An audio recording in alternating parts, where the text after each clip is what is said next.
Hello everyone, I hope you all are doing well.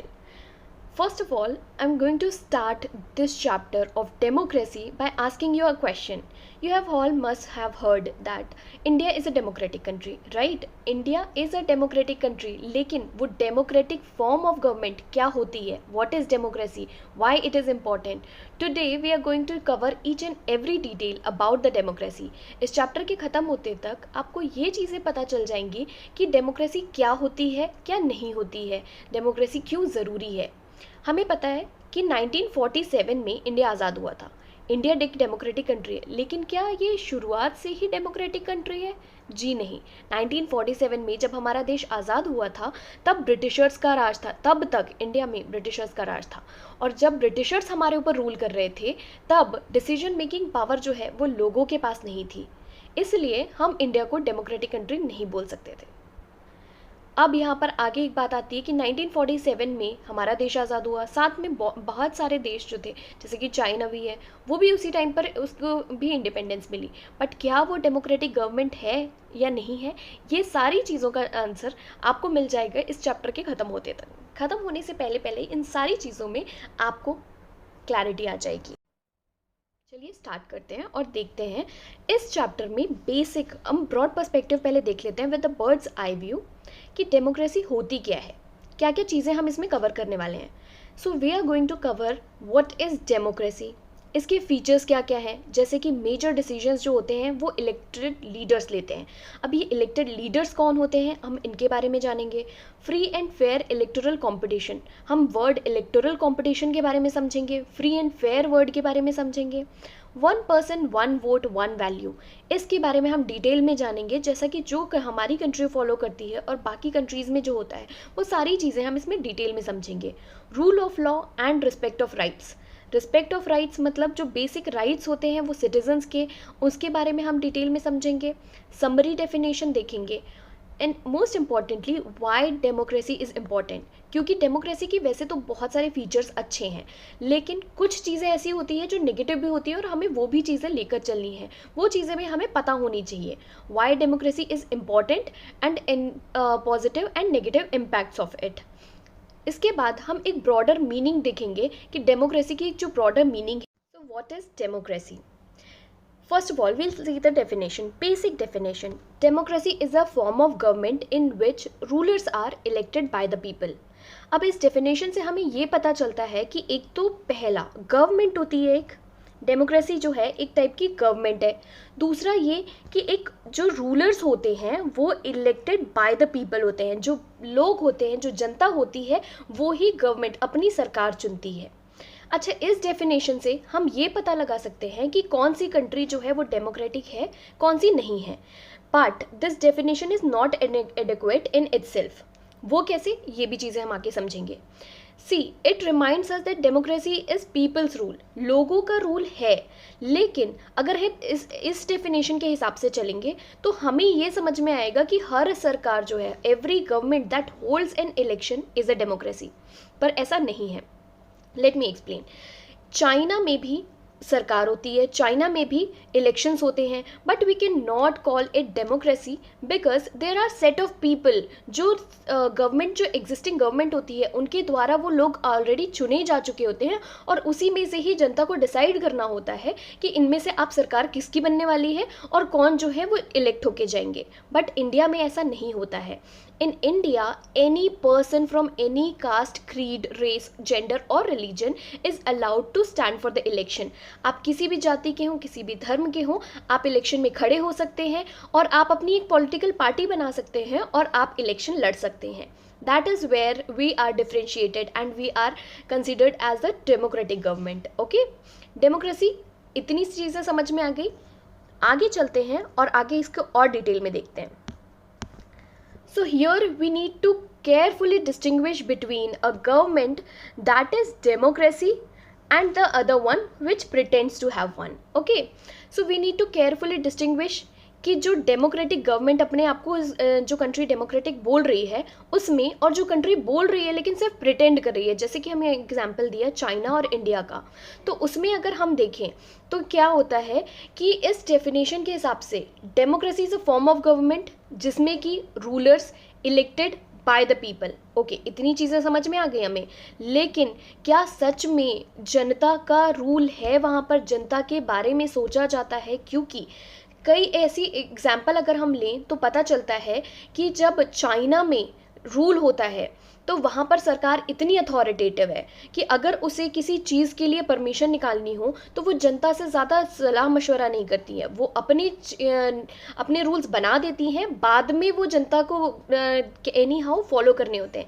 लेकिन India में ऐसा नहीं होता है, रूल्स बनते हैं, उस पर लोगों की राय ली जाती है, फिर उसके बाद अगर जनता उसमें सहमत होती है तब फिर आगे चल के वो रूल्स इम्प्लीमेंट होते हैं। ठीक है, आगे और देखेंगे हम इसे डिटेल में और चीज़ें क्लैरिफाई करने की कोशिश करेंगे। विल सी, जैसे कि यहाँ पर एग्जाम्पल दिया गया है कि इलेक्टेड लीडर्स जो होते हैं वो मेजर डिसीजंस लेते हैं। ठीक है, एग्जाम्पल यहाँ पर दिया है पाकिस्तान का। पाकिस्तान में भी डेमोक्रेसी है। Democracy is a form of government in which rulers are elected by the people. तो इस हिसाब से देखा जाए, अब हम समझते हैं पाकिस्तान का एग्जाम्पल लेकर। पाकिस्तान भी जब इंडिया आज़ाद हुआ था तब पाकिस्तान भी आज़ाद हुआ था, but at the same time we both were democratic governments. लेकिन पाकिस्तान के केस में कुछ चीज़ें डिफरेंट थी। जैसे कि डेमोक्रेसी में हमने बोला कि democracy is a form of government in which rulers are elected by the people. ठीक है, इतनी बात तो कर दी। लेकिन जब पाकिस्तान की डेमोक्रेसी की हम बात करें तो अक्टूबर 1999 में क्या हुआ था, जो जनरल परवेज़ मुशर्रफ है, यहाँ पर आप देख सकते हैं फोटो में, वो थे लीडर ऑफ द मिलिट्री कूप। अब इन्होंने क्या किया, जो डेमोक्रेटिकली इलेक्टेड गवर्नमेंट है उनको हटा दिया। उन्होंने अब पूरा तख्ता पलट करना, हम जिसको कहते हैं हिंदी में, आप ये सारी लैंग्वेज जो है वो न्यूज़ में भी सुनते होंगे, इसलिए मैं उस टर्म्स में समझा रही हूँ कि ये जो उन्होंने तख्ता पलट कर दिया, जो डेमोक्रेटिकली इलेक्टेड गवर्नमेंट थी उसको, वो सरकार इन्होंने पलट दी। फिर इन्होंने डिक्लेयर कर दिया अपने आप को कि मैं चीफ एग्जीक्यूटिव हूँ कंट्री का। और इसके बाद उन्होंने क्या किया कि अपनी पोजीशन को चीफ एग्जीक्यूटिव से बदलकर प्रेसिडेंट में कर दिया कि मैं प्रेसिडेंट हूँ इस कंट्री का। वो कि 2002 में फिर उन्होंने एक रेफरेंडम लेकर आए, जिससे कि क्या हुआ, इनको 5 साल का एक्सटेंशन मिल गया। तो आप समझ सकते हैं यहाँ पर कि एक व्यक्ति पूरे के पूरे सिस्टम को बदलकर अपने अकॉर्डिंग यहाँ पर चला रहा है। अब इसके अगेंस्ट में रेफरेंडम हो, इस रेफरेंडम के आने के बाद तो प्रोटेस्ट तो होने ही थे, क्योंकि एक तरीके से थी तो वो डेमोक्रेसी, तो जनता के अंदर जो आक्रोश था वो फिर बाहर निकल कर आया। ओके, आगे हम देखते हैं कि अब ये जो लीगल फ्रेमवर्क ऑर्डर था ना 2002 का, जिसमें कि ये 5 इयर्स का एक्सटेंशन मिला था जनरल परवेज़ मुशर्रफ को, उसमें क्या था, उन्होंने क्या किया, पूरे के पूरे पाकिस्तान का जो कॉन्स्टिट्यूशन है वही बदल दिया। हमारी कंट्री का जो कॉन्स्टिट्यूशन है, जो जब उसमें अमेंडमेंट की ज़रूरत पड़ती है तो बहुत ही लंबा लेंदी प्रोसीजर होता है और बहुत आसानी से ये चीज़ें करना पॉसिबल ही नहीं है। बट उन्होंने क्या किया, पाकिस्तान में पूरा का पूरा पाकिस्तान का कॉन्स्टिट्यूशन ही बहुत उसमें बदलाव लेकर आए, चेंजेस किए। अब उसमें क्या, इस लीगल फ्रेमवर्क ऑर्डर जो 2002 का है उसके अकॉर्डिंग प्रेसिडेंट क्या कर सकते हैं, नेशनल और प्रोविंशियल असेंबली को डिसमिस कर सकते हैं। That was in their legal framework order. Okay, इसके हिसाब से जो सिविलियन कैबिनेट है वो सुपरवाइज किया जाएगा किसके द्वारा, नेशनल सिक्योरिटी काउंसिल के द्वारा, जो कि डोमिनेटेड बाय मिलिट्री ऑफिसर्स। तो मिलिट्री ऑफिसर का पूरा रूल आ गया कंट्री में, ये हमें देखने को मिलता है। इलेक्शंस जो थे पाकिस्तान में होते तो ज़रूर थे, लेकिन जो फाइनल पावर थी वो मिलिट्री ऑफिसर के पास थी, और मिलिट्री ऑफिसर के हेड कौन थे, जनरल परवेज़ मुशर्रफ। तो यहाँ पर हम देखते हैं कि जब पाकिस्तान में जनरल मुशर्रफ जो है रूल कर रहे हैं, तो हम इसे डेमोक्रेसी कैसे बोल सकते हैं, कैसे, जबकि जनता का वहाँ पर कोई डिसीजन मेकिंग पावर नहीं है। तो डेमोक्रेसी, भले ही जो इलेक्टेड लीडर होंगे, वो रूलर जो होंगे वो democratically elected by the people होंगे, लेकिन डिसीजन मेकिंग पावर भी तो लोगों के हाथों में होना चाहिए ना। लेकिन यहाँ तो हमें ये चीज़ें देखने को नहीं मिलती। In a democracy the final decision making power must, you can see here, must rest with those elected by the people। यहाँ पर जनरल परवेज़ मुशर्रफ ने ऑलरेडी ओवरथ्रू कर दिया इलेक्टेड गवर्नमेंट को, सारी पावर्स अपने हाथ में ले ली और सारे जो डिसीजन मेकिंग पावर्स हैं वो उनके हाथ में चले गए। So you can see how the power of democracy is misused, misguided. और ये जो हम डेमोक्रेसी की बात कर रहे थे कि what is democracy and what is not, तो यहाँ पर हम क्लियरली वो डिफरेंस समझ सकते हैं कि डेमोक्रेसी बोलने मात्र से और एक्चुअल रियलिटी में वो डेमोक्रेसी है या नहीं, वो किस प्रकार डिफरेंट है, किस प्रकार अलग अलग है, वो चीज़ हम देखते हैं। ओके, आगे देखते हैं। Now we are talking about free and fair electoral competition, which we have already seen. These are the features of democracy. तो अब देखते हैं free and fair electoral competition China के एग्जाम्पल से। चाइना में क्या होता है, इलेक्शंस जो है वो होते तो है रेगुलरली हर 5 साल में for electing the country's parliament. Elections are regularly held, but at the same time there is a national people's congress. अब ये जो नेशनल पीपल्स कांग्रेस है ना, वो क्या करती है, इनके पास पावर होती है to appoint the president of the country. They have the power to appoint the president of the country. इसमें 3000 इलेक्टेड मेंबर्स होते हैं जो कि पूरे चाइना से इलेक्ट होकर आते हैं।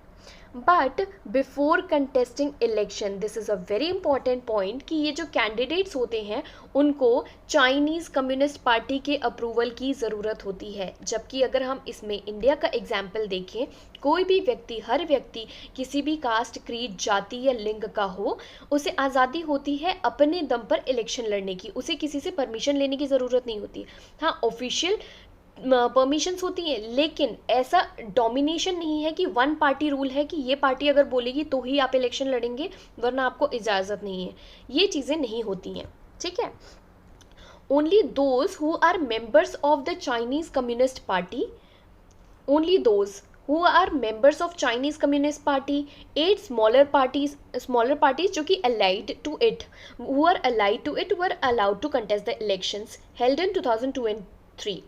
तो इसके अलावा अगर चाइनीज़ कम्युनिस्ट पार्टी और उनके जो एलीड पार्टीज़ हैं, उनके अलावा अगर कोई इलेक्शन लड़ना चाहता है, they were not allowed. But India में you can form a party, you can contest elections, you have all the rights to do that. That is considered under free and fair electoral competition.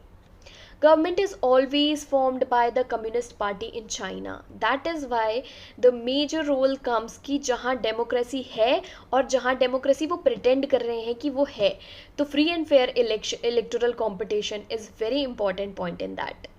I think you have understood. We'll move ahead. So here is the China's parliament, we can say. Now we'll see with the example of Mexico. Since independence in 1930, Mexico holds election after every 6 years to elect the president. अब जैसे India में हर 5 साल के बाद election होते हैं, Mexico में 1930 onwards हर 6 साल में इलेक्शन होते हैं। The country has never been under military और डिक्टेटर्स रूल। कभी भी मिलिट्री का रूल नहीं रहा, कभी डिक्टेटरशिप नहीं हुई। But until 2000 every election was won by the party called PRI, that is institutional revolutionary party. वो ऐसा लिखा ही होता है, but we'll call it PRI, institutional revolutionary party. अब इसमें गलत क्या है? The PRI was known to use many dirty tricks to win the election. अब यहाँ पर हम ये चीज़ समझ सकते हैं कि जब ग्राउंड में आप किसी को घूस दे देते हैं या फिर किसी को बहकाने की कोशिश करते हैं कि नहीं, आपको हमारी ही पार्टी को वोट देना ज़रूरी है वरना हम आपके साथ ये करेंगे, या फिर उनको बहलाना फुसलाना, जो भी टिक्स एंड ट्रिप्स होते हैं कि just somehow we are winning the election, तो वो चीज़ें कहलाती हैं कि ग्राउंड पे भी डेमोक्रेसी का बेसिक मतलब ये होता है कि आपको आज़ादी होनी चाहिए अपने लीडर चुनने की, आपके पास किसी का भी प्रेशर नहीं होना चाहिए। तो वो चीज़ें मैक्सिको के इलेक्शन से हम देख सकते हैं। Here is the map of Mexico and here is the sign of PRI, that is Institutional Revolutionary Party. Okay. So we have seen the case of China and Mexico.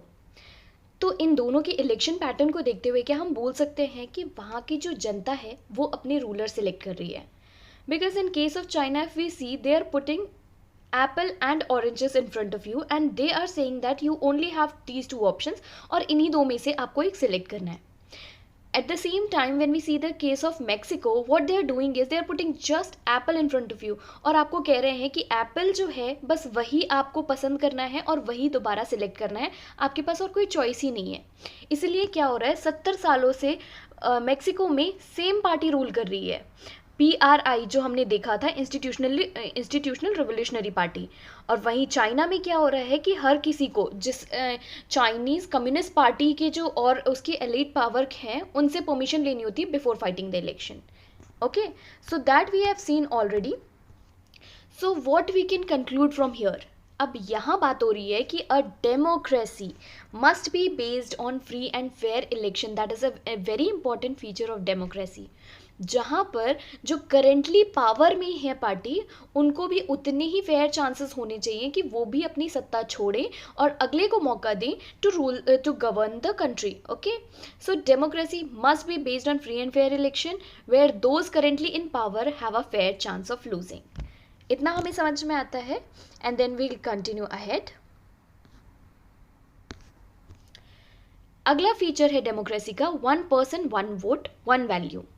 अब इस principal में what we are seeing is this is a principle where accepted by almost all over the world, yet there are many instances of denial of equal right to vote।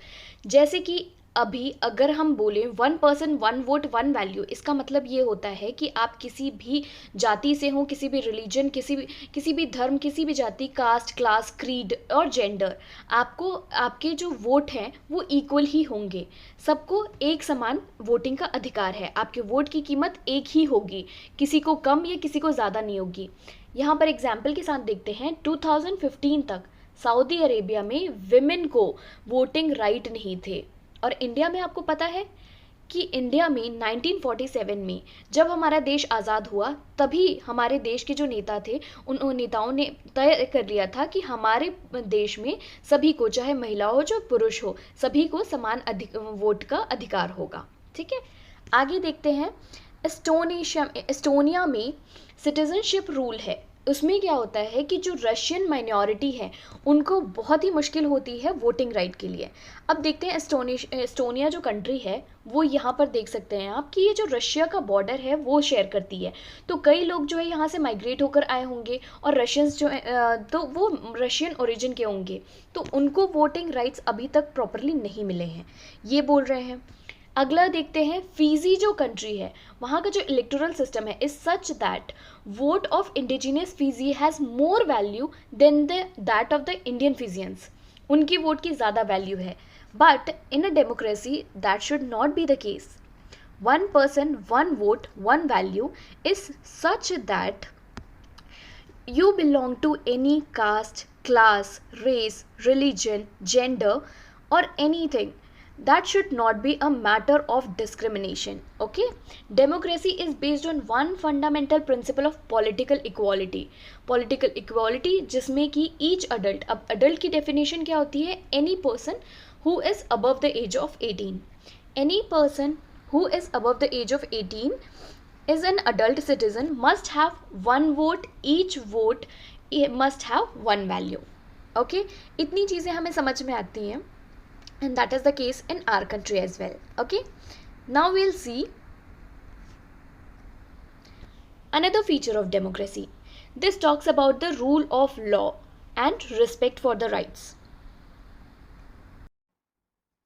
Now we'll discuss another feature of democracy, that is rule of law and respect for the rights. अब इसे हम एक example से समझेंगे। Zimbabwe एक country है South Africa में। Okay, that we know. Zimbabwe में वाइट माइनॉरिटी रूल था till 1918। ZANU PF the party that led the freedom struggle.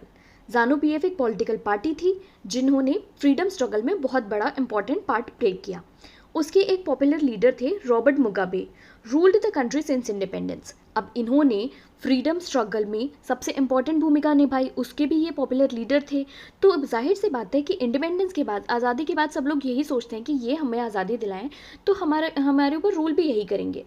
Elections were held regularly and always won by ZANU PF. अब elections time पे हो रहे थे और हर बार ज़ानू पीएफ जो पॉलिटिकल पार्टी है वही जीत कर आ रही थी।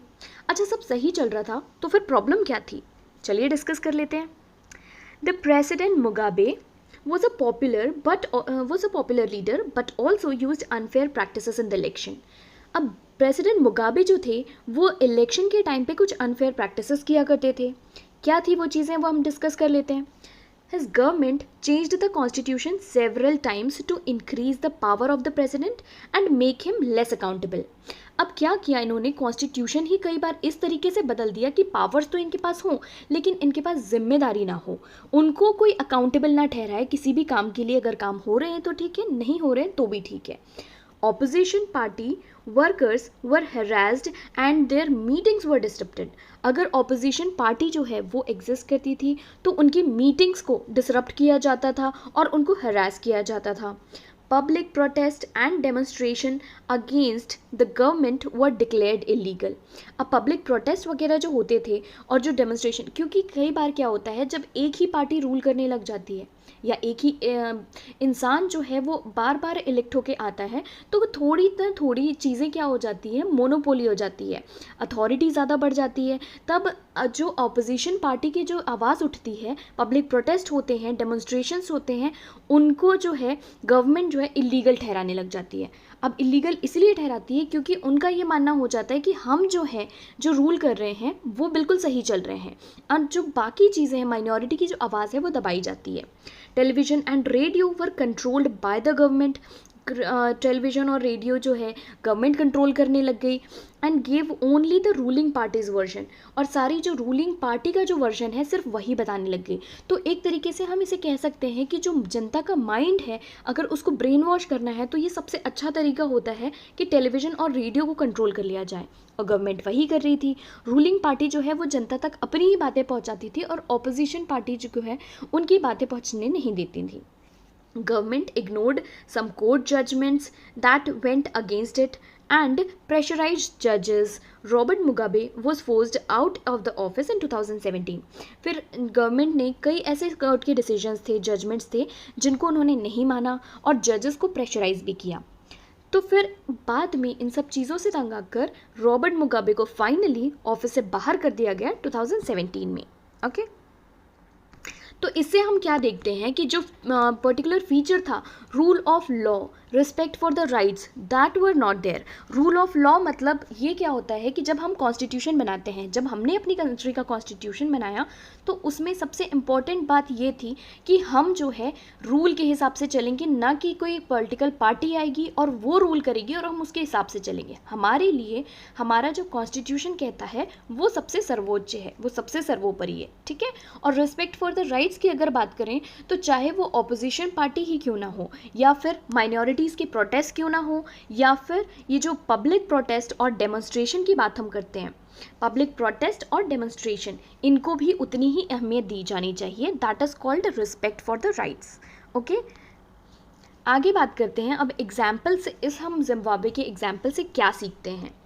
यहाँ पर बात की गई है पॉपुलर गवर्नमेंट्स जो हैं दैट कैन बी अनडेमोक्रेटिक.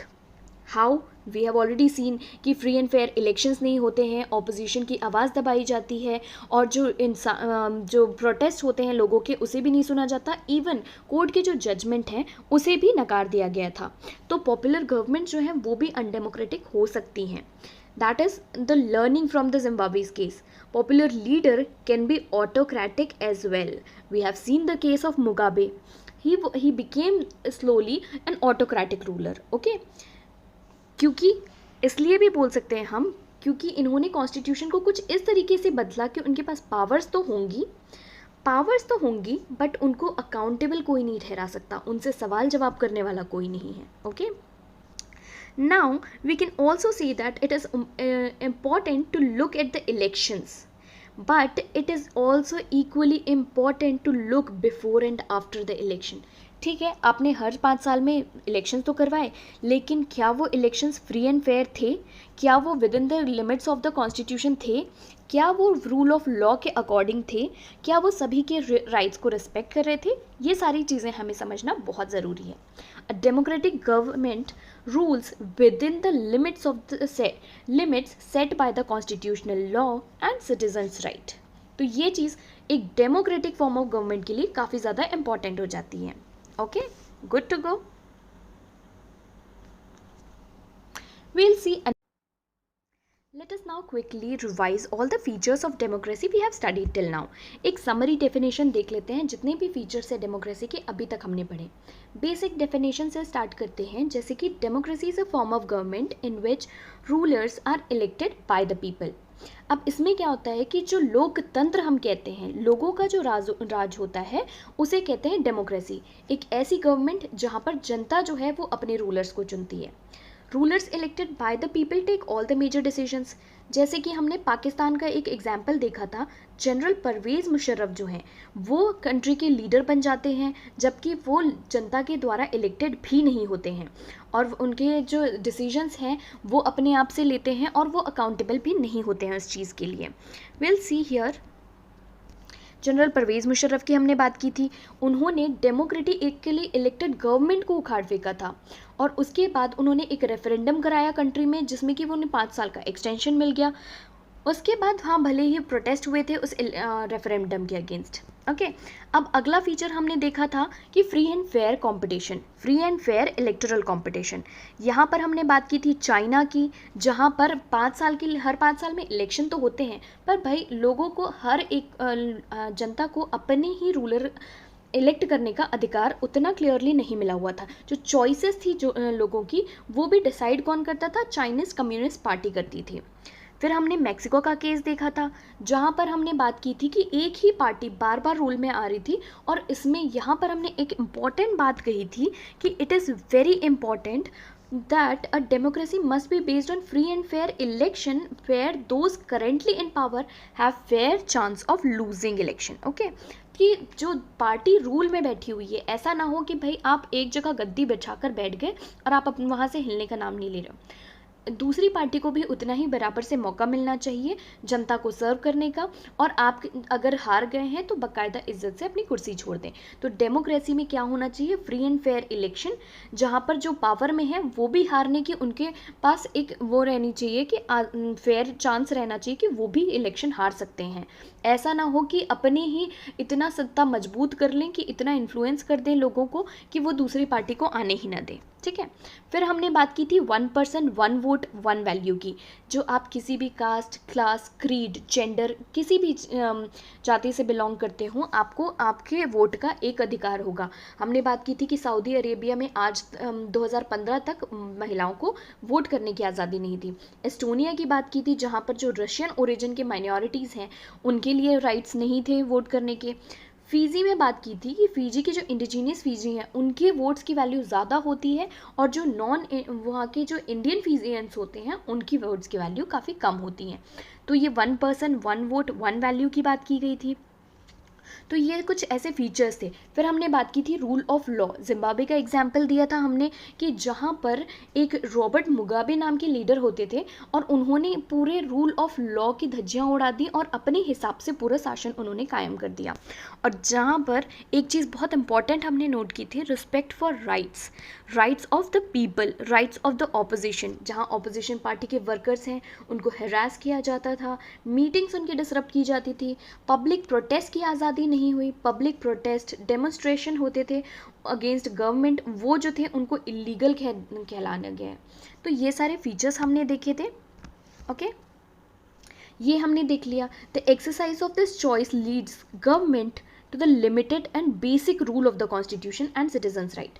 तो हमें बेसिक जो रूल है कॉन्स्टिट्यूशन का, जो हम कहते हैं सत्ता का शासन नहीं होता है, रूल ऑफ लॉ होता है. जो लॉ है उसके बेसिस पे शासन किया जाता है, ना कि किसी एक सत्ताधारी के बेसिस पे.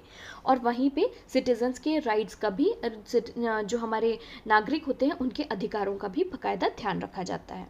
So here we are finishing the summary definition of features of democracy. ठीक है, इसके आगे जब हमें समझ में आ गई चीज़ें, डेमोक्रेसी क्या है, डेमोक्रेसी के क्या फीचर्स हैं, किस चीज़ को हम डेमोक्रेसी बोलते हैं, जब हम ये चीज़ समझ लेते हैं, अब आगे देखेंगे कि डेमोक्रेसी के पॉजिटिव और negative impacts. Okay, let's go head.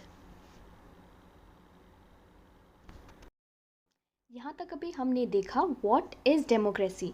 ये स्टेटमेंट अभी हमने चैप्टर का ये पार्ट ख़त्म कर लिया कि डेमोक्रेसी है क्या। हमने हर तरीके से देख लिया कि what is democracy and what is non democracy, what is a facade democracy. जैसे कि कोई कंट्री जो है वो बताती तो है कि वो डेमोक्रेटिक है, कई एग्जाम्पल्स हमने अभी पिछले देखे, लेकिन वो डेमोक्रेटिक एग्जैक्टली है नहीं। अब यहाँ पर हम देखेंगे वाई डेमोक्रेसी। वाई डेमोक्रेसी में पहले हम समझेंगे आर्ग्यूमेंट्स अगेंस्ट डेमोक्रेसी, कि डेमोक्रेसी तो है, बहुत अच्छी बात है, लेकिन उसके कुछ डिसएडवांटेज हैं, डिमेरिट्स हैं, उनके बारे में हम जानेंगे। यहाँ पर सबसे पहले देखेंगे हम, सबसे पहला पॉइंट जो हम देखते हैं वो है लीडर्स कीप चेंजिंग। क्योंकि हमें डेमोक्रेसी में पता है कि जो सरकार आती है वो 5 साल के लिए आती है। ज़्यादातर इलेक्शंस जो हैं वो एक पर्टिकुलर ड्यूरेशन में किए जाते हैं, और फिर उसके बाद क्या होता है कि सरकार बदल जाती है, लीडर्स बदल जाते हैं। This leads to instability. Instability का मतलब है कि अगर कोई मान लो पॉलिसी कोई सरकार लेकर आ रही है, वो 5 साल का ही टारगेट रखती है, 5 साल बाद क्या होगा उसका, सरकार बदल जाएगी तो बाद में फिर कौन सी पॉलिसीज़ आएंगी, इन सब के बारे में कोई एक क्लैरिटी नहीं होती है थॉट की या फिर इम्प्लीमेंटेशन की। तो इसलिए क्या होता है, लीडर्स जो हैं वो बदलते हैं, लीड्स टू इनस्टेबिलिटी। ओके, अगली चीज़, अगला पॉइंट ये कह रहे हैं, democracy is all about political competition and power play. ज़्यादातर इसमें क्या होता है कि लोग इस बात पर उलझ जाते हैं कि सत्ता किसके हाथ में होगी और पावर कौन कैप्चर करेगा। पॉलिटिकल पार्टी जो हैं आपस में कंपटीशन में लग जाते हैं। There is no scope of morality, और मोरालिटी इस चक्कर में ख़त्म हो जाती है कि जनता की भलाई के बारे में ज़्यादातर जिस चीज़ के लिए आपको रखा गया है वो चीज़ लोग जो है इग्नोर कर देते हैं। So many people have to be consulted in democracy that it leads to delays। अब होता क्या है, वैसे तो ये सबसे अच्छी बात है कि जब भी कोई डिसीजन बनता है तो हमें सलाह मशवरा हम हर किसी से कर लेनी चाहिए, ताकि हमें सबके पॉइंटर्स मिल जाएं, और इससे क्या होता है कि जो डिसीजन मेकिंग होती है वो सही ढंग से सही दिशा में निकल कर आती है। लेकिन इसके भी डीमेरिट्स ये हो जाते हैं कि जो कई लोग हैं उनसे कंसल्ट करने के चक्कर में जो डेमोक्रेटिक डिसीजंस हैं उनमें काफ़ी डिले हो जाता है। कोई चीज़ अगर आज की डेट में इम्प्लीमेंट हो जानी चाहिए थी, उसे कई साल लग जाते हैं इम्प्लीमेंट होने में। Elected leaders do not know the best interest of the people. अब इलेक्टेड लीडर्स, जैसा कि हमने यहाँ पर बात की, पॉलिटिकल कंपटीशन में लग जाते हैं, पावर प्ले होने लग जाता है। इस चक्कर में लोगों की भलाई के लिए, जनहित में जो कार्य करने चाहिए वो थोड़े पीछे रह जाते हैं। It leads to bad decisions. That is also very important. Democracy leads to corruption. ये चीज़ तो हमें सबको पता है, India is a democratic country, but corruption के मामले में हम कहीं किसी से पीछे नहीं हैं, B it democratic country, B it non democratic country. Democracy यहाँ पर लेकिन हम हाईलाइट करेंगे कि करप्शन होता है based on the electoral competition. Electoral competition कैसे, जब इलेक्शन का टाइम आता है तो हम अलग अलग तरीके से लोगों को रिझाने की कोशिश करते हैं, हमारी पार्टी हमारे आपके लिए ये करेगी। तो ये बेस्ड ऑन इलेक्टोरल कंपटीशन जो है वो डेमोक्रेसी में करप्शन के लेकर आते हैं। Okay, ordinary people don't know what is good for them and they should not decide anything. अब देखिए, कई बार हमने अभी तक ये डिस्कस किया है कि जो आम डेमोक्रेसी है वो लोगों के द्वारा चलाई गई जाती है। लोकतंत्र की जो हम बात करते हैं उसमें हम ये कहते हैं कि जो ऑर्डिनरी पीपल हैं, आम जनता है, उनके हाथ में ये पावर होता है कि वो अपने लिए डिसीजन खुद ले सकें, अपने लिए सरकार खुद चुन सकें, रूलर्स वो अपने खुद अपॉइंट करते हैं। लेकिन यहाँ पर ये उसी चीज़ को हम डीमेरिट की बात कर रहे हैं, क्योंकि वो अपनी भलाई खुद नहीं समझ पाते हैं, and that they should not have that power to decide anything. ठीक है, अब बात ये निकल कर आती है, जब ऑलरेडी हमने देख लिया डेमोक्रेसी के डीमेरिट्स बहुत हैं, कि नेगेटिव पॉइंट्स हमने बहुत देख लिए, जब इतने ही नेगेटिव पॉइंट्स हैं तो डेमोक्रेसी जो है वो आनी ही क्यों चाहिए, क्यों हम कुछ और फॉर्म ऑफ गवर्नमेंट नहीं देख सकते। बट हमें ये चीज़ समझना बहुत ज़रूरी है कि democracy may not be the magical solution for all the problems, but may not be the ideal form of government, but the question we face in real life is very different। जब real life में हम वो situation को face करते हैं तो हम ये जानते हैं कि democracy is better than other forms of government that are there to choose for us to choose from. क्योंकि बाकी फॉर्म ऑफ गवर्नमेंट के साथ जब हम कंपेयर करते हैं तो हम देखते हैं कि जो एक कहावत सुनी होगी आपने कि कुछ नहीं से कुछ अच्छा। तो जब कुछ नहीं आपको मिलता है तो उससे बेहतर ये लगता है कि जो कुछ मिल रहा है, जो कि सबके लिए ज़्यादातर भलाई का काम कर रहे हैं, तो वो चीज़ आपके लिए ज़्यादा ज़रूरी हो जाती है। इसीलिए डेमोक्रेसी को हम बोल सकते हैं कि हमारे लिए काफ़ी ज़्यादा इंपॉर्टेंट है। It's not the magical solution but it is the better solution, और we can say best solution out of many solutions we have. Okay, so let's move ahead and see what are the arguments in favor of democracy, क्योंकि इनकी कुछ अच्छी बातें भी तो होंगी, तभी हम चाह रहे हैं कि डेमोक्रेसी जो है वो एक अच्छा सोल्यूशन है और आना चाहिए। सरकार जो है वो डेमोक्रेटिक गवर्नमेंट ही होनी चाहिए। ओके, तो एडवांटेजेस की बात करें, मेरिट्स ऑफ डेमोक्रेसी। सबसे पहला डेमोक्रेसी का एक पॉजिटिव एस्पेक्ट ये है कि a democratic government is a better government because it is more accountable form of government. देखिए, जब डेमोक्रेटिक गवर्नमेंट में सरकार बनती है ना, तो उनके पास पावर के साथ साथ एक रिस्पॉन्सिबिलिटी भी आती है कि अगर आप 5 साल अच्छा काम नहीं करेंगे तो जनता जो है आपको उखाड़ फेंकेगी और कोई दूसरी सरकार बना लेगा, कोई दूसरी पार्टी जो है वो सरकार बना लेगी। इसीलिए एक टाइप की रिस्पॉन्सिबिलिटी आ जाती है, अकाउंटेबिलिटी आ जाती है। अकाउंटेबिलिटी इस सेंस में आ जाती है कि जब आप सत्ताधारी हैं, सत्ता में बैठे हैं, तो आपको जनता जो है आपसे सवाल करेगी और उसके लिए आपके पास जवाब होने चाहिए। तो जब आपसे पूछा जाएगा कि आपने क्या किया है 5 साल में, तो उसका एक लेखा जोखा आपके पास होना चाहिए। Democracy improve the quality of decision making. जब आप सबकी सहमति से, सबके लिए विचार करके आप डिसीजन बनाते हैं, तो वो क्या होता है, क्वालिटी डिसीजन निकल कर आता है। उसमें किसी का भी ऐसा नहीं होता कि किसी कमज़ोर वर्ग को आपने ध्यान में नहीं रखा है या किसी अच्छे के लिए ही आपने काम किया है। सभी तबके को ध्यान में रखा जाता है and that brings the quality of decision making. Democracy provides a method of ideal method to deal with the differences and conflicts. Democracy provides a method to deal with differences and conflicts. Okay, democracy enhances the dignity of the citizens, क्योंकि हमने आगे भी देखा हुआ है कि किस तरीके से जो डिसीजन मेकिंग पावर, जो रूलर्स हैं एक्चुअली, वो किसके द्वारा, जनता के द्वारा चुने जाते हैं। तो एक तरीके से उनकी डिग्निटी जो है सिटीजन्स की वो मेंटेन करती है, क्योंकि रूल ऑफ लॉ की हमने बात की थी और प्रोटेक्शन ऑफ द राइट्स की भी हमने बात की थी। Democracy is better than other form of government because it allows us to correct its own mistake. ऐसा नहीं है कि जो एक बार हमने कह दिया, कोई एक रूल बन गया है तो वो पत्थर की लकीर हो जाता है। डेमोक्रेसी जो है इसमें अलाउ करती है कि अपने ही मिस्टेक जो हुए हैं उसको करेक्ट करने के लिए। Okay, and now will see the example of China's famine. China में बहुत ज़्यादा सूखा पड़ा था 1958 से लेकर 61 के बीच में। Worst recorded famine in the world history, अभी तक का सबसे ज़्यादा जो है बुरी तरीके से जो फेमाइन अकाल पड़ा था वो चाइना का था 1958 से 61 के बीच में। उसमें क्या हुआ था कि 3 करोड़ लोग जो है वो मर गए थे क्योंकि उनका जब अकाल पड़ा था, भूखा हुआ था, तो लोगों के पास खाने को कुछ नहीं था। इस वजह से भूख से भी कई लोगों की जान गई थी। पर उस टाइम पे क्या हुआ था कि इंडिया में भी ऐसी ही सिचुएशन क्रिएट हुई थी, पर उसे ईजिली संभाल लिया गया था। कैसे? क्योंकि मीडिया बहुत एक्टिव थी। न्यूज़ में अगर चीज़ें आ जाती हैं तो वो चीज़ें को सॉर्ट आउट करना, उसका सोल्यूशन निकालना बहुत आसान हो जाता है और सिचुएशन जो थी वो हैंडल ईजिली हो गई थी। अब सवाल ये उठता है, the existence of democracy in India made Indian government respond to the food scarcity in a way that Chinese government did not. अब इंडिया में क्या था कि जो अकाल पड़ा था उस टाइम पे जब गवर्नमेंट का रिस्पॉन्स था फूड स्केर्सिटी को लेके, वो काफ़ी प्रोएक्टिव था। क्यों? क्योंकि जब डेमोक्रेटिक फॉर्म ऑफ गवर्नमेंट होती है ना, तो आप लोगों के सवालों के जवाब देने के लिए अकाउंटेबल होते हो। और उस टाइम पे इंडिया ने बहुत अच्छे से ये सिचुएशन डील कर ली थी और चाइनीज़ गवर्नमेंट जो है वो चीज़ों को हैंडल नहीं कर पाई थी। ऑलराइट, तो इससे हम ये देखते हैं कि किस तरीके से डेमोक्रेटिक गवर्नमेंट जो है वो सबको लेकर चलती है। आगे बात करते हैं, democracy is better than any other form of government in responding to the needs of the people. क्योंकि हम ये बात करते हैं, डेमोक्रेसी का मतलब ही होता है लोकतंत्र, लोगों का तंत्र, मतलब लोगों के द्वारा चुनी गई सरकार। तो जब हम गवर्नमेंट हम चुनते हैं तो गवर्नमेंट जो क्या करती है, हमारे लिए काम करती है। A non democratic government may and can respond to the people's need, but it all depends on the wishes of the people who rule. अब यहाँ पर क्या बात कर रहे हैं कि नॉन डेमोक्रेटिक गवर्नमेंट जो है वहाँ पर भले ही ऐसा होता होगा कि लोगों की ज़रूरतों को ध्यान में रखा जाता होगा, लेकिन ये जब चीज़ें डिपेंड किस पे करती हैं कि जो लोगों पे रूल हो रहा है उनकी विशेस पे डिपेंड करती है।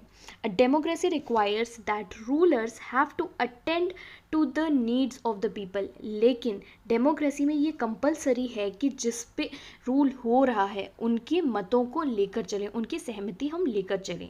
इसलिए यहाँ पर क्या कहा गया है, a democratic government is better then the better government because it is more accountable form of government.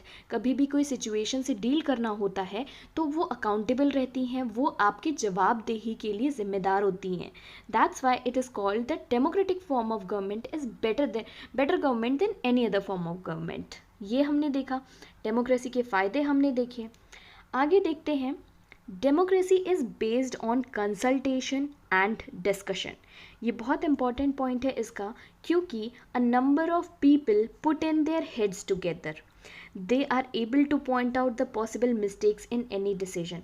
जब बहुत सारे लोग मिलकर एक पर्टिकुलर सिचुएशन के लिए डिसीजन लेना चाहते हैं तब क्या होता है, बहुत सारे लोगों से सलाह मशवरा की जाती है।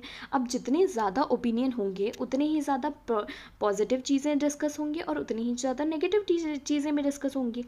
तो इससे क्या होता है कि मिस्टेक्स होने की जो पॉसिबिलिटी है वो कम हो जाती है और डिसीजन जो है वो हमेशा सही डायरेक्शन में जाता है। This reduces the chances of rash और इररिस्पॉन्सिबल डिसीजन। अब पहले के ज़माने में क्या हुआ करता था, जो राजा महाराजाओं का ज़माना होता था उसमें एक डिसीजन ले दिया कि ठीक है भाई, कल से हमारे देश में ये वाला शासन लागू होगा। अब फिर वो चाहे कोई मना करे चाहे ना करे, वो पूरे उनके प्रदेश में वो शासन लागू होगा। बट इसमें क्या होता है कि ये जो रैश और इररिस्पॉन्सिबल डिसीजन होता है डेमोक्रेटिक गवर्नमेंट में नहीं होता है, क्योंकि लोगों का सलाह मशवरा यहाँ पर काफ़ी लिया जाता है। This democracy improves the quality of decision making. That is very important thing कि डेमोक्रेसी में क्वालिटी डिसीजंस निकल के आते हैं।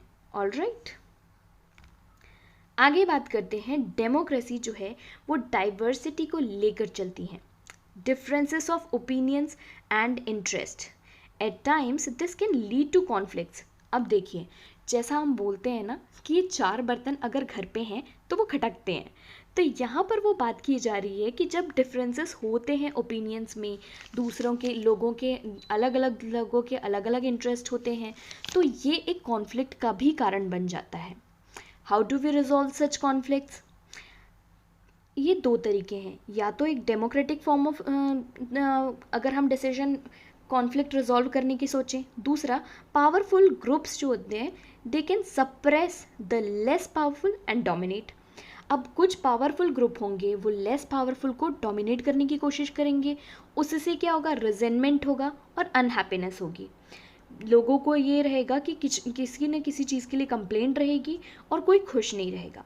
लेकिन डेमोक्रेसी में क्या होता है कि different groups can live with one another peacefully, क्योंकि हमने पहले भी पढ़ा है सभी के मतों को लेकर चला जाता है, डिफरेंट ओपिनियंस होते हैं उनको कंसीडर किया जाता है, पॉजिटिव नेगेटिव को डील किया जाता है और उसके बाद फाइनल किसी डिसीजन पे आते हैं।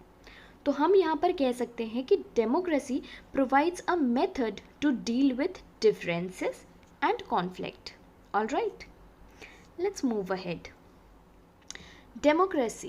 Even if democracy does not bring about a better decision and accountable government, it is still better than other form of government. अब हम ऐसा क्यों कह रहे हैं? भाई डेमोक्रेसी में भले डिसीजन अच्छा हो ना हो, अकाउंटेबल गवर्नमेंट हो ना हो, लेकिन फिर भी हम ये कह रहे हैं कि ये जो गवर्नमेंट है वो बाकी सब गवर्नमेंट से अच्छी है। ऐसा कैसे, क्यों है?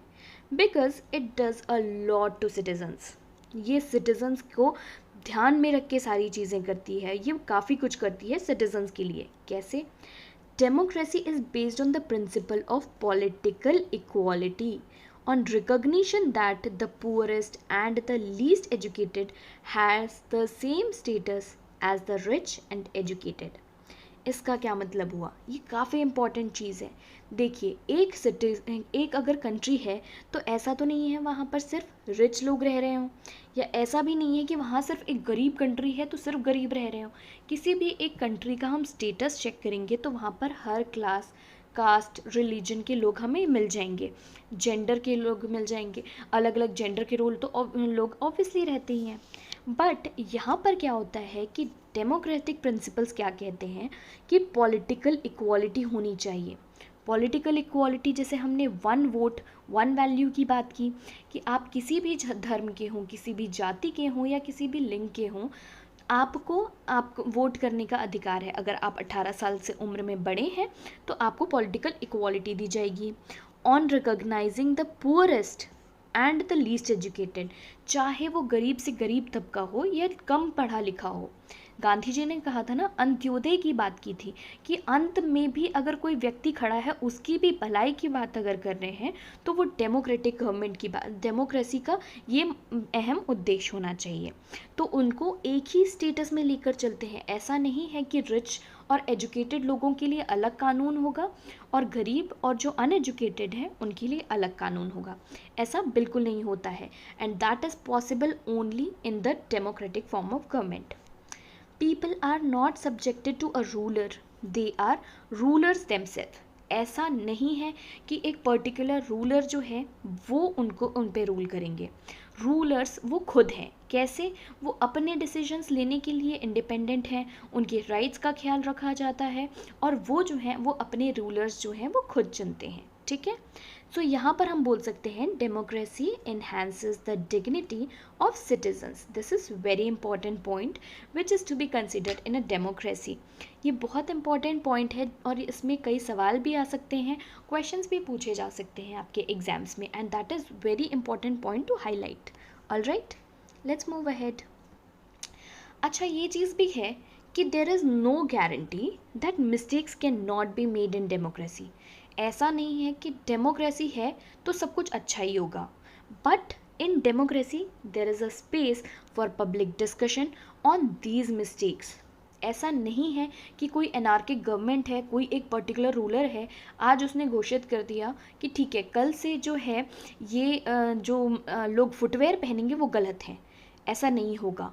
जब पब्लिक डिस्कशन होता है, कोई भी एक ऐसी मिस्टेक अगर बन जाती है, पॉलिसीज़ में कुछ मिस्टेक बन जाती है, तो वहाँ पर वो ओपन होते हैं कि पब्लिक डिस्कशन के लिए रूम्स होते हैं, correction, there is a space provided for the correction. कई चीज़ें आपने देखी होंगी, कोई एक डिसीजन ऐसा बन जाता है, फिर ग्राउंड पे उसके लिए प्रोटेस्ट होते रहते हैं। ऐसा क्यों होता है? क्योंकि जब पॉलिसीज़ बनती हैं वो जनता के लिए बनती हैं, कोई भी नियम कानून बनते हैं वो जनता के लिए बनते हैं। अगर वो चीज़ें सही लगती हैं उनको तो वो एक्सेप्ट करते हैं और वो चीज़ें स्मूथली इम्प्लीमेंट हो जाती हैं। बट जहाँ वो चीज़ें सही नहीं होती हैं, जनता को समझ में आता है कि यहाँ पर हमारे लिए भलाई के लिए नहीं हो रही कार्यक्रम, इससे हमें नुकसान भी हो सकता है, तो वो प्रोटेस्ट करते हैं। वो सारी चीज़ों को देखकर फिर गवर्नमेंट भी सामने आती है कि ठीक है, we are open for public discussion और ये जो मिस्टेक्स हैं वो करेक्ट किए जा सकते हैं। Okay, Either the rulers have to change their decisions or the rulers can be changed. अब देखिए, ये बहुत अच्छी बात होती है डेमोक्रेसी की कि या तो रूलर्स को जनता के हिसाब से अपने डिसीजन बदलने होंगे या तो फिर रूलर्स को जनता ही बदल देगी कि अगले इलेक्शन आएंगे, आपको वोट्स नहीं मिलेंगे, आप बाहर का रास्ता दिखा दिए जाएंगे और कोई दूसरा रूलर आएगा जो जनता की बात मानेगा। ठीक है, तो यहाँ पर ये पॉइंट बहुत इंपॉर्टेंट हो जाता है कि democracy is better than other forms of government because it allows to correct its own mistake. That is the very pure, genuine advantage of democracy. All right, let's move ahead and see broader meanings of democracy. Broader meanings अब हम समझते हैं democracy की, हमने काफ़ी detail में अभी discuss कर लिया है। अब यहाँ पर बोलते हैं कि चैप्टर में डेमोक्रेसी को किस तरीके से समझाया है। सबसे पहला कि डेमोक्रेसी जो है एक फॉर्म ऑफ गवर्नमेंट है। We can identify clear set of minimal features that democracy must have. हमने देखा कि मिनिमम फीचर्स क्या क्या होते हैं डेमोक्रेसी के। Most common form of democracy takes in our time is that of representative democracy. सबसे ज़्यादा अगर हम देखें तो वो किस टाइप की डेमोक्रेसी देखी जाती है, दैट इज़ रिप्रेजेंटेटिव डेमोक्रेसी, जहाँ पर लोग अपने रिप्रेजेंटेटिव्स चुनते हैं और वो जो रिप्रेजेंटेटिव्स होते हैं वो जनता के लिए डिसीजन मेकिंग करते हैं। That is representative democracy. a form of government in which people rule through their elected representative and not directly. अब देखिए 100 करोड़ की जनता है, वो खुद तो जाकर पार्लियामेंट में नहीं बैठेंगी, पार्लियामेंट में हम अपने प्रतिनिधित्व भेजते हैं और वो जो इलेक्टेड रिप्रेजेंटेटिव होते हैं वो हमारी तरफ से डिसीजन मेकिंग करते हैं, रूल्स बनाते हैं, पॉलिसीज बनाते हैं. Okay, now we are talking about the representative democracy. क्यों ये ज़रूरी है इसके बारे में हम डिस्कस कर लेते हैं. देखिए, मॉडर्न डेमोक्रेसीज जो होती हैं, modern democracies involve such a large number of people that is physically impossible for them to sit together and take collective decisions. As I have already said कि अगर हमारी कंट्री में देखा जाए तो 140 करोड़ की जनसंख्या है, पर हम डिसीजन मेकिंग के लिए अगर एक एक चीज़ के लिए सबसे पूछने लगेंगे तो कभी डिसीजन ले ही नहीं पाएंगे, कभी कोई पॉलिसीज़ नहीं बन पाएंगी, कभी कोई डिसीजन पर नहीं आ पाएंगे. तो इसीलिए ये प्रैक्टिकली इम्पॉसिबल है, फिज़िकली इम्पॉसिबल है. इसीलिए हम अपने रिप्रेजेंटेटिव्स को बोलते हैं कि आप हमारी तरफ से पॉलिसीज़ बनाएंगे, आप हमारी तरफ से नियम कानून बनाएंगे जो हमारे लिए सही हैं, आप हमारे लिए बाकी डिसीजंस लेंगे जो जनता के हित में हों. Even if they could, the citizen does not have the time, desire or the skills to take part in all the decisions. देखिए, जो एक कंट्री होती है उसमें हर तरीके के सिटीजन्स होते हैं, उनके पास अपने ही खुद के इतने काम होते हैं, अपनी ही कुछ की इच्छाएं होती हैं जो कि उनको अलाउ नहीं कर पाएगी कि वो इस डिसीजन मेकिंग प्रोसेस में बार बार हस्तक्षेप कर सकें या फिर आके इसमें शामिल हो सकें. अब स्किल भी नहीं होती, कई लोग ऐसे होते हैं जो इतने एजुकेटेड भी नहीं होते, तो वो उनको नहीं लगता कि वो इस चीज़ में डिसीजन मेकिंग में वो पार्टिसिपेट कर सकते हैं. So that's why we say that representative democracy जो है वो काफ़ी अच्छी होती है और काफ़ी प्रैक्टिकली पॉसिबल भी होती है कि आज की डेट में that is a good form of democracy. Okay, and now we'll see how to distinguish between a democracy and a good democracy. Let's see. Democracy versus good democracy. सबसे पहले broader meaning देख लेते हैं democracy का. Democracy as an organization other than government. A democratic decision involves consultation with and consent of all those who are affected by the decision. अब देखिए, democratic decisions जिनके लिए बनाए जाते हैं उनके कंसेंट लेना बहुत ज़रूरी होता है. कि जो मान लीजिए एक पर्टिकुलर एरिया में सड़क बननी है तो वहाँ पर जिसकी ज़मीन होगी उनसे कंसल्ट करना ज़रूरी है कि भाई हम आपकी ये जो ज़मीन है वो ख़रीदेंगे और यहाँ पर सड़क बना रहे हैं, क्योंकि ये जिस रास्ते में सड़क बननी है वो हमारे वो वहाँ पर आपकी ज़मीन बीच में आ रही है. तो ये डिसीजन मेकिंग प्रोसेस में एक बार कंसल्टेशन की बहुत ज़रूरत होती है. This can apply to government और फैमिली और एनी अदर ऑर्गेनाइजेशन, और ये हर ऑर्गेनाइजेशन में इम्प्लीमेंट किया जा सकता है. इवन फैमिली में भी जो छोटे मोटे हम डिसीजंस लेते हैं उसमें भी सभी की सहमति होती है. Thus a democracy is also a principle that can be applied to any sphere of life. जहाँ पर भी जो भी अफेक्टेड इंसान होंगे उनसे कंसल्ट करना कि भाई हम इस डिसीजन पर आ रहे हैं, that is very important. Okay, now sometimes we use the word democracy not to describe any existing government but a setup, an ideal standard that all democracies must aim to become.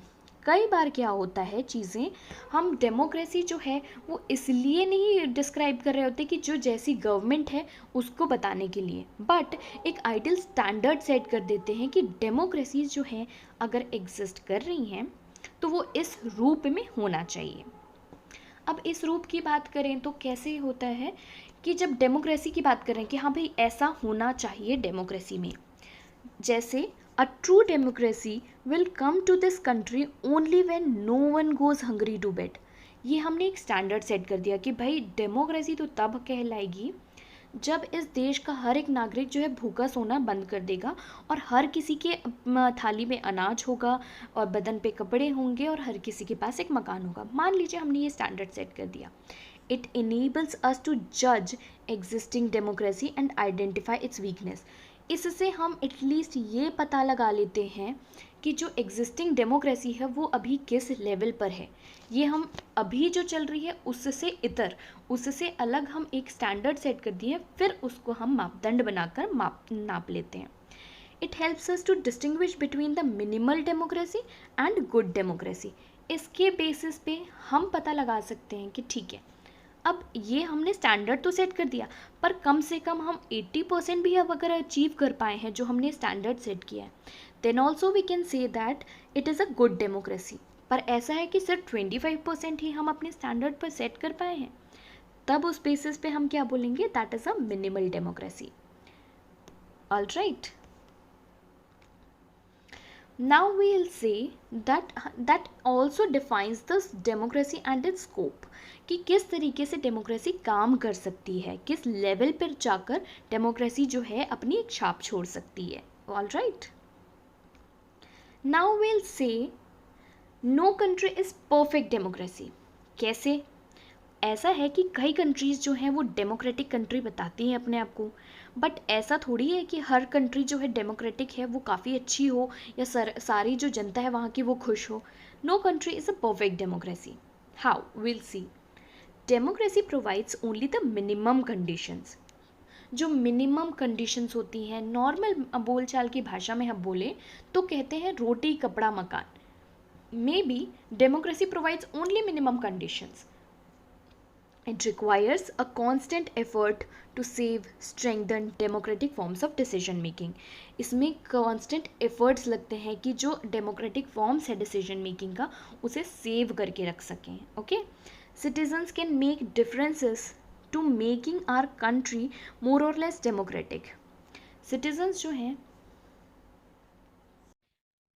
अब हम यहाँ पर discuss करेंगे कि सारी चीज़ें अभी तक हमने देखी, democratic form of government, non democratic form of government, what is democracy, Y democracy, democracy के पॉजिटिव इफ़ेक्ट्स भी देखे और नेगेटिव इफ़ेक्ट्स भी देखे। अब यहाँ पर बात करेंगे no country is a perfect democracy.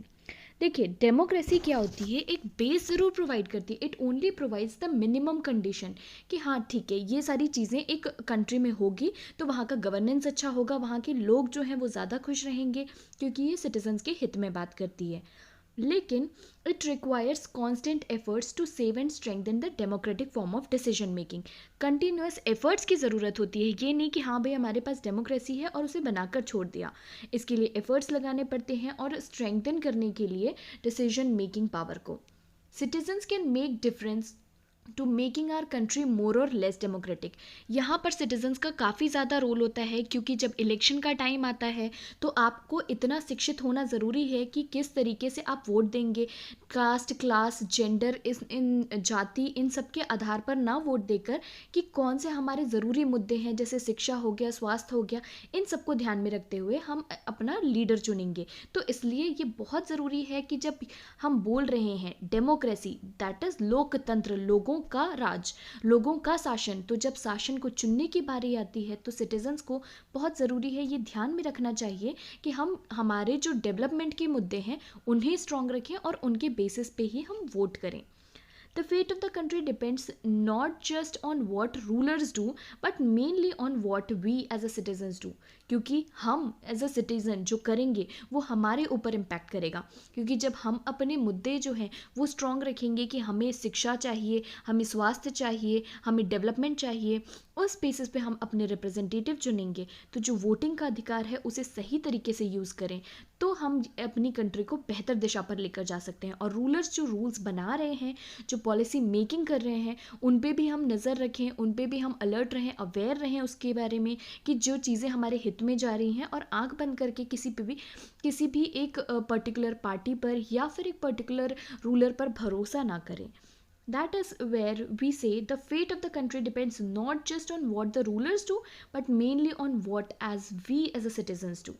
This is what distinguishes democracy from other form of government. तो यहाँ पर हमने पूरी चीज़ें अब यहाँ पर कंप्लीट कर ली हैं। इसी के साथ ही ये चैप्टर ख़त्म होता है और इसमें जो भी चीज़ें हमने पढ़ी हैं हमें कोशिश करनी चाहिए, क्योंकि अब ये बहुत ही बेसिक चीज़ें हैं, बहुत ही बेस लेवल पे हमने फंडामेंटल्स क्लियर किए हैं। उसके बाद हम इसी पर ही और अपनी बिल्डिंग क्रिएट करेंगे। So I hope you all liked the lectures. Thank you so much.